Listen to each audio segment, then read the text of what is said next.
Quartier Libre TV, bonjour. Aujourd'hui, on est sur le site des Petits Débrouillards et nous recevons David, qui est le chef de projet de ICO. Alors, David, est-ce que vous pouvez nous expliquer un petit peu c'est quoi ICO?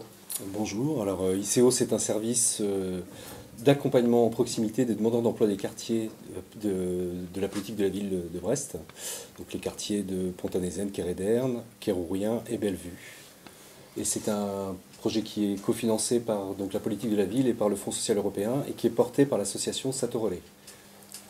Alors, comment vous accompagnez les demandeurs d'emploi? Comment ça se passe, ça se déroule? Alors il y a en gros deux types d'accompagnement. Il y a l'accompagnement individuel qui se fait sur des permanences et l'accompagnement collectif. Donc les collectifs, ce sont des groupes qu'on met en place dont l'objet tourne autour de la question de l'emploi bien sûr, mais le contenu est élaboré autant que possible avec les habitants. C'est-à-dire que nous, notre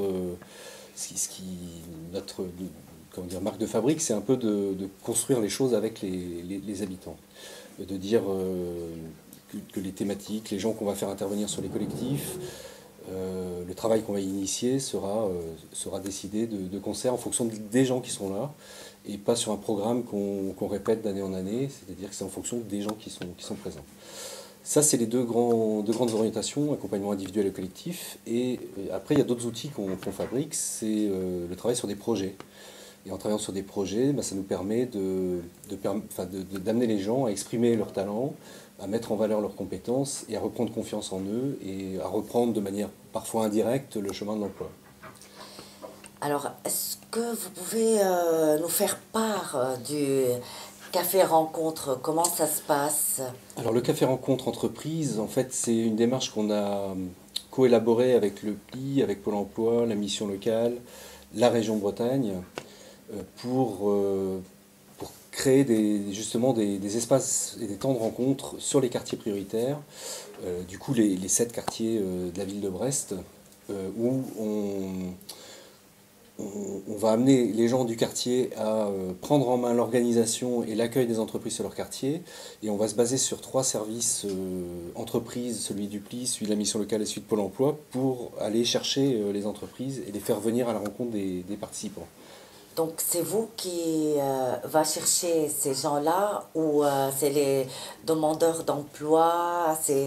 Comment ça Alors, se passe? sur certains quartiers, il y a déjà des groupes existants, donc on va travailler avec ces groupes-là pour organiser ces temps forts. Sur d'autres quartiers, il n'y a pas forcément d'acteurs de l'emploi qui interviennent ou de collectifs.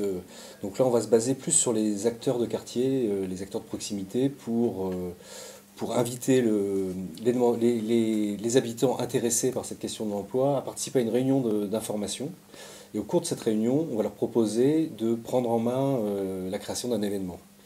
Donc ça va consister à voir avec eux, d'une part, quelles sont les entreprises qui voudraient faire venir sur leur quartier, et d'autre part, de travailler leur rôle, en disant, si vous prenez en charge l'organisation, c'est pour vous mettre en valeur, donc il nous faudra une personne ou deux, en binôme, ça se fait aussi, qui présentent, introduisent l'après-midi de rencontre, en donnant le programme, et puis en mettant un petit peu de fluidité dans les différents moments de ces rencontres.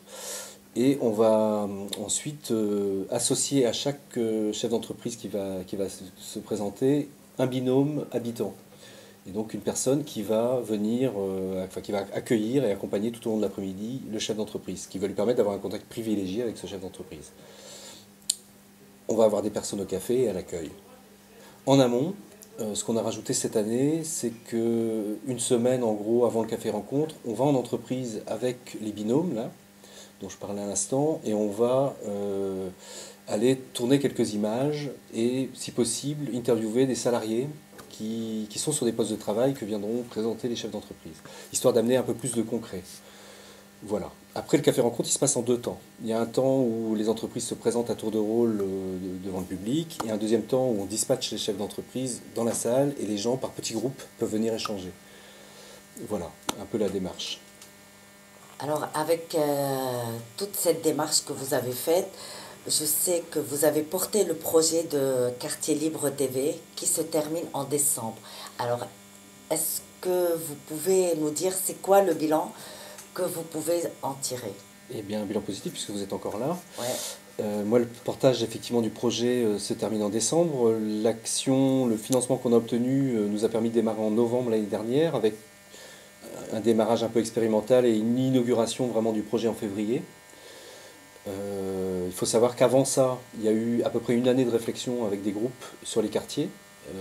L'origine du projet, c'est bien des gens qui souffraient de l'image qui était renvoyée par les médias classiques de leur quartier et qui avaient envie à la fois de valoriser les talents qu'ils ont sur leur quartier, mais aussi les actions, les professionnels qui y travaillent. Voilà, c'était ça l'objectif. On est parti sur l'idée de monter un plateau télé une fois par mois et de le faire tourner sur 3 quartiers, Pont-à-Nezen, Kérourien, Kéréderne. Et on peut dire que sur le du point de vue quantitatif, on a plus de 300 vidéos en un peu plus d'un an. D'un point de vue qualitatif, on est sur du développement de compétences pour un certain nombre de personnes qui sont investies dans le projet.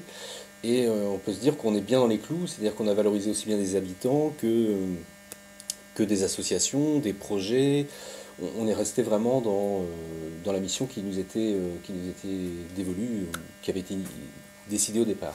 Alors, est-ce qu'il y a d'autres projets pour l'instant, Alors, on va dire? déjà là, donc on est dans la période de transmission, c'est-à-dire que le projet s'est transformé en association fin août, et il y a un comité directeur et un conseil d'administration qui maintenant qui commence à prendre les commandes de ce projet-là, avec l'idée que cette association ne soit qu'une transition. L'idée c'est étant d'aller sur le champ de l'économie sociale et solidaire et de transformer cette association en SIC, en société d'intérêt coopératif.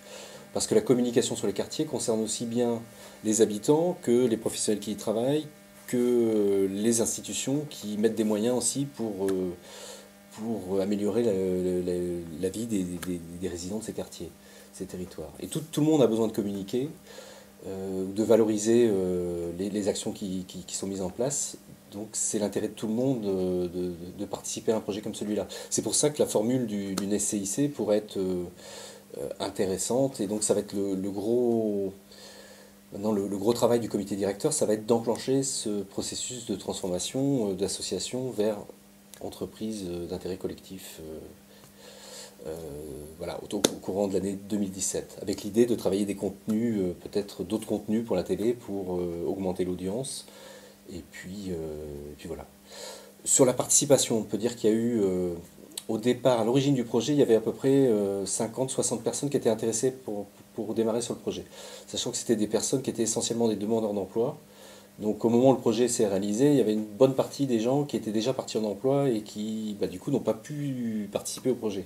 Mais d'autres ont pris la relève et il y a eu un turnover assez régulier sur le projet, avec quand même un soutien technique de l'association CKRSA qui, dès le début, a apporté des compétences techniques, mais aussi a permis de garantir la viabilité du projet, c'est-à-dire qu'ils ont été toujours présents sur les plateaux. Ils ont donné un gros coup de main sur tout ce qui était montage vidéo, ce qui était... Voilà, l'apprentissage aussi. Et sur l'apprentissage aussi, le partage de leurs connaissances avec le reste de l'équipe. Voilà. Donc après, il y a encore un boulot pour suivre, impliquer davantage les associations de quartier. Il y a encore beaucoup de boulot pour cette télé. Mais on peut dire que le chemin parcouru est déjà assez impressionnant. Vous avez fait du super boulot et moi, je suis content de vous laisser poursuivre cette aventure, sachant que je resterai à la fois un admirateur et toujours prêt à coopérer sur des contenus, notamment ceux qui touchent à la question de l'emploi. Dans tous les cas, merci beaucoup pour ce parcours que tu nous as accompagnés.